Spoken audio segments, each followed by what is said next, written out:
I work for a charity called Young Cumbria, and it's been around for about 75 years, and it's been quite an enterprising initiative in itself, but the austerity measures and the challenges that modern charities face, so basically we wanted to more formalise diversifying our income, and so a couple of years ago we set up a social enterprise, a company limited by guarantee called YC Enterprises, and with the goal really of taking some of the charitable functions that we were struggling to keep and get grants in for and get contracts in for that we've done historically, and we wanted to still do that work, so we decided to slowly shift that work into the enterprise. Well, the most people who benefit are the adults who work with children and young people, so if you will, the adults who work in the children's workforce, and that could be anyone ranging from early years professionals to teachers, youth workers, and even outdoor instructors or people who work in housing agencies. How we generate revenue? We substantiate some of my wage. I work for the charity, and the charity has a couple of we trade and we get commissioned work. So we substantiate some of my wages with a couple of decent pieces of work in the training and consultancy area. And then basically the risk is, and the profit is, the training courses that I can sell.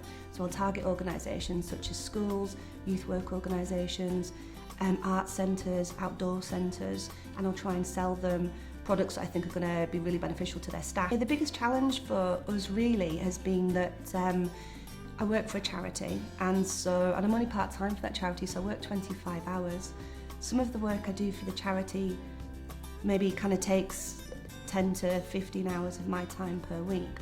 So I've got very limited time to invest in the business development of the enterprise. I think one of the challenges that I face is being quite isolated. I don't work with much direction, and when I'm trying to do enterprise in business development, I've felt that I don't really know enough, and so what I've done is, in order to counteract really the isolation, is I've tapped into local support mechanisms.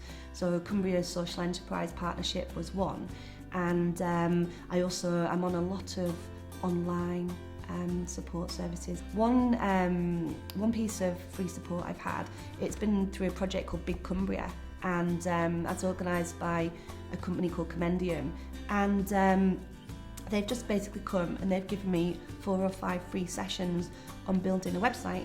Now, I have not got the skills, and I am not technologically adept really, and I've not got the skills or confidence to do that myself. Moving forward, we'd really like to take a lot of the success we've had in Cumbria outside, so we want to start delivering safeguarding to youth groups outside of the county, into Yorkshire, the Peak District, Scotland and Wales.